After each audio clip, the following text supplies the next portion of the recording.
Aloha! My name is Chef Tiffany, and I'm the executive chef and owner of Maui Catering Services. And today we're going to be doing some wonderful macadamia nut cookies. So we have here white and dark chocolate. We have some wonderful macadamia nuts that were grown locally here on Maui. We have some fresh butter and vanilla, and then we have some sugar, white and dark, with a little bit of milk for creaminess and one whole egg. So let's get started. Today we're going to be doing it in a Cuisinart, just for you ladies, so you don't mess up too many bowls in the kitchen. Try to kind of keep it simultaneous, all in one thing. I think it's a winning formula. So let's get started here. If you're going to be using whole chocolate, I'm using chocolate chips. You can go ahead and crunch all the nibbly bits up into the food processor before, and then you'll have equal portions of each side. But I think chocolate chips work just great. So we're going to go ahead and combine those two into our bowl. And like I said, if you're using whole chocolate, we would have pulsed it a couple times. Now here in this one, I have my brown sugar, my white sugar, one whole egg, and 2 tablespoons of milk. You can use whole milk, low-fat milk. You can use cream if you want it. I'm a little bit of a French chef, so I like that. So here we go. Let's give this a pulse. Might get a little noisy. That looks pretty good. It's another good thing about the Cuisinarts, or Robokus, that they do a lot of work in a little amount of time.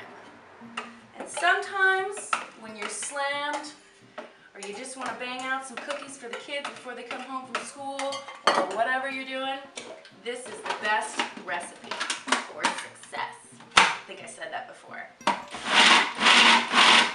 Again, I'm going to pulse it like about, let's say 10 times. I like even numbers.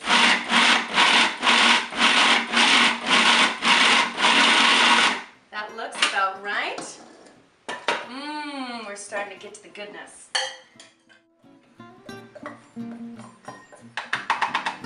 With most flours and dry ingredients, to keep your creaminess, your flakiness, you don't want to overprocess it. So I like to put most of my flour in right at the very last. That way it doesn't get too gluteny and tough. This is when it's going to be forming a dough, so just be careful. Just that pulsing.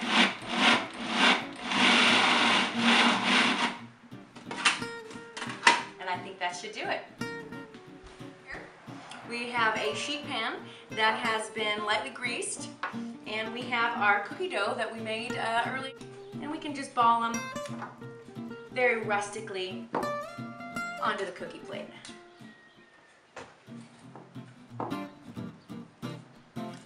And again, these are a little bit of a looser batter. They will relax and puff up a bit, so you want to give them room to do that without touching. So they have a nice, round, perfectly imperfect surface.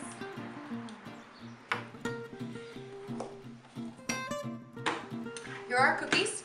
We have them on a plate, nicely, evenly distributed.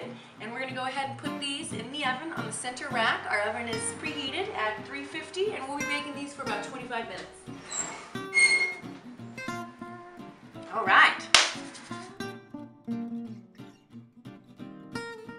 So while we're waiting for our cookies to bake, I thought that I would take this opportunity to tell you what makes me an extreme chef.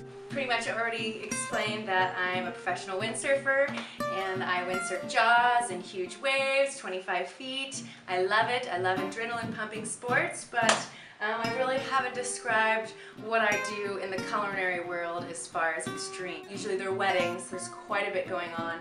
My particular stuff, I'm not just a chef, I actually do most of the coordinating for our weddings and events. So I have a privilege of delegating to a crew of sometimes 25 people and plus.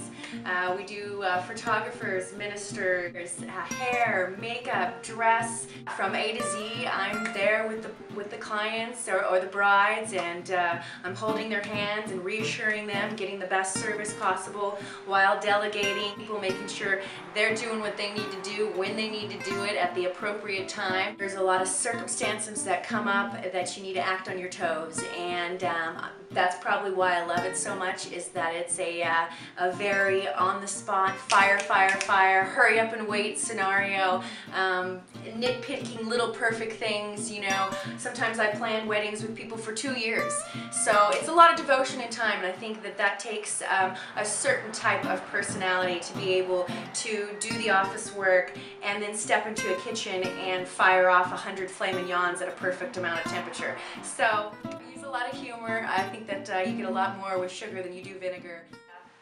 Working in a professional restaurant versus even the restaurants here on Maui is definitely a little different.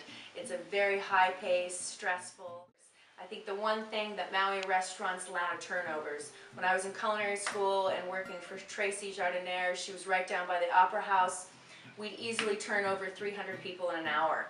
That's a long hours, and it is go, go, go. So I have had that experience.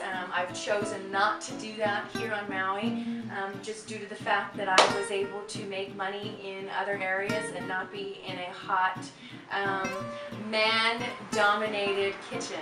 I think that they rule the world in the kitchen area. Well, I guess there's a new sheriff in town, because I think I can give you guys a run for your money. We'll see.